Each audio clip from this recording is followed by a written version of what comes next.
ഇന്ന് ഉണ്ടായ ഒരു പ്രതിഷേധ പ്രകടനമാണ് KSRTC ബസ്സിൽ മെയ് 15 മുതൽ സ്ത്രീകൾക്ക് സൗജന്യ യാത്ര അനുവദിക്കുമെന്ന് പറഞ്ഞു അത്രേ.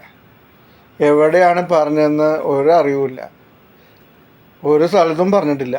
ഇല്ലാത്ത കാര്യം പറഞ്ഞിട്ടാണ് ഇവരിപ്പോൾ സമരത്തിന് ഇറങ്ങിയത്.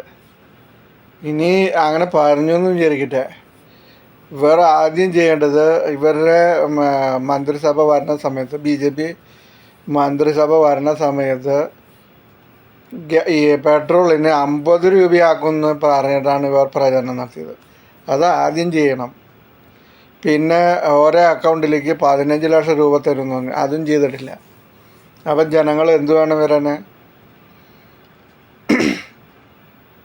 അതുപോലെ ഗ്യാസിൻ്റെ വില കുറയ്ക്കും, മറ്റേത് കുറയ്ക്കും, ഇത് കുറയ്ക്കും എന്നൊക്കെ ഇവർ അടിച്ചു വിടുന്നുണ്ട്. ആ അടിച്ചു വിടലൊക്കെ എവിടെ പോയി? അപ്പോൾ ഇവിടെ ഒരു മന്ത്രിസഭ രൂപീകരണം പോലും നടന്നിട്ടില്ല. അതിനു മുമ്പ് തന്നെ ഇവർ പേരെടുക്കാൻ വേണ്ടിയിട്ടാണ് തോന്നുന്നു നടത്തുന്നത്. പക്ഷേ ഇത് പേരെടുക്കലല്ല, ആൾക്കാർ കളിയാക്കുന്ന രീതിയിലേക്ക് വരികയാണ് ചെയ്തത്. ഇവരെ പറഞ്ഞു വിടുന്നവർ പോലും അവരെ പറഞ്ഞ് മനസ്സിലാക്കുന്നില്ല. അതായത് ഇങ്ങനെ പ്രവർത്തികൾ ചെയ്താൽ ജനങ്ങളിലെ ഈ ജനങ്ങളിലുണ്ടാകുന്ന അതൃപ്തി അത് ചില്ലറയൊന്നല്ല. ജനങ്ങൾക്ക് ബുദ്ധിമുട്ടുണ്ടാകാവുന്ന തരത്തിലുള്ള സമരങ്ങളിൽ നിന്ന് ഒഴിഞ്ഞു നിൽക്കാൻ ഈ മഹിളാ മോർച്ച സംഘടകർ ശ്രദ്ധിക്കണം. ഇവർ പറയുന്ന പോലെ എവിടെയും പറഞ്ഞിട്ടില്ല മെയ് 15 സ്റ്റാർട്ടാവുന്നു. ഞാൻ ഇവരുടെ ഈ ഇലക്ഷൻ പ്രചരണ സമയത്ത് അത് എടുത്തു നോക്കി, അതിലൊന്നും മെയ് 15 സ്റ്റാർട്ടാകുന്നൊന്നും എഴുതിയിട്ടില്ല. പിന്നെ എവിടെ പറഞ്ഞു എന്നാണ് ഇവർ പറയുന്നത് മനസ്സിലാവുന്നില്ല. അതങ്ങനെ ഒരു സംഭവം.